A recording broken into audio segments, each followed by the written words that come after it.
प्रणाम साथियों, आपका हमारे चैनल में स्वागत है।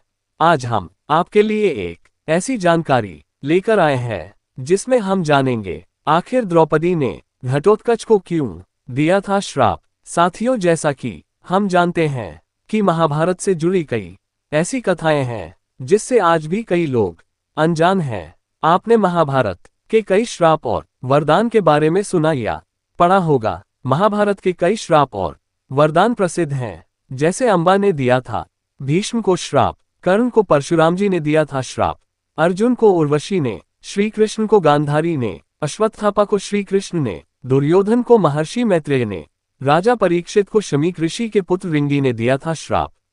उसी प्रकार द्रौपदी ने हिडिंबा के पुत्र घटोत्कच को एक श्राप दिया था। भीम और हिडिंबा के पुत्र का नाम घटोत्कच था। घटोत्कच ने कौरव सेना के कई लोगों का वध किया था।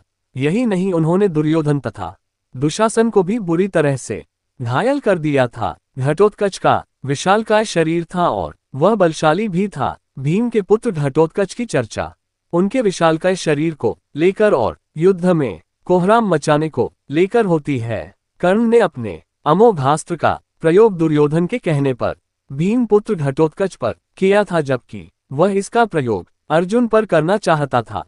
साथियों, यह ऐसा अस्त्र था जिसका वार कभी खाली नहीं जा सकता था, लेकिन वरदान अनुसार इसका प्रयोग एक बार ही किया जा सकता था। यदि कर्ण ये कार्य नहीं करता तो युद्ध का परिणाम कुछ और ही होता। मान्यता के अनुसार जब घटोत्कच पहली बार अपने पिता भीम के राज्य में आया तो अपनी मां हिडिंबा की आज्ञा के अनुसार उसने द्रौपदी को कोई सम्मान नहीं दिया। द्रौपदी को यह अपमान महसूस हुआ और उन्हें बहुत गुस्सा आया। वह उस पर चिल्लाई कि वह एक विशिष्ट स्त्री है, वह युधिष्ठिर की रानी है, वह ब्राह्मण राजा की पुत्री है तथा उसकी प्रतिष्ठा पांडवों से कहीं अधिक है, और उसने अपनी दुष्ट राक्षसी मां के कहने पर बड़ों, ऋषियों और राजाओं से भरी सभा में उसका अपमान किया है। फिर द्रौपदी ने कहा, जा दुष्ट, तेरा जीवन बहुत छोटा होगा तथा तू बिना किसी भी लड़ाई के मारा जाएगा। साथियों, पौराणिक कथा के अनुसार कर्ण ने घटोत्कच पर इंद्र का अमोघ अस्त्र चला दिया था, जिसकी वजह से उसका वध हो गया था। कर्ण ने अपने अमोघास्त्र का प्रयोग दुर्योधन के कहने पर भीम पुत्र घटोत्कच पर किया था, जबकि वह इसका प्रयोग अर्जुन पर करना चाहता था। यह ऐसा अस्त्र था जिसका वार कभी खाली नहीं जा सकता था, लेकिन वरदान अनुसार इसका प्रयोग एक बार ही किया जा सकता था। यदि कर्ण ये कार्य नहीं करता तो युद्ध का परिणाम कुछ और होता। साथियों, अब हम जानेंगे घटोत्कच के बारे में।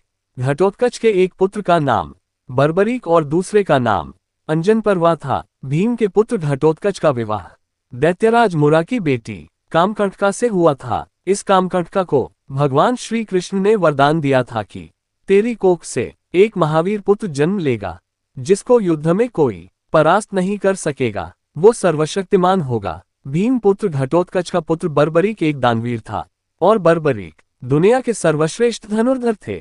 वे अर्जुन और कर्ण से भी बड़े धनुर्धर थे।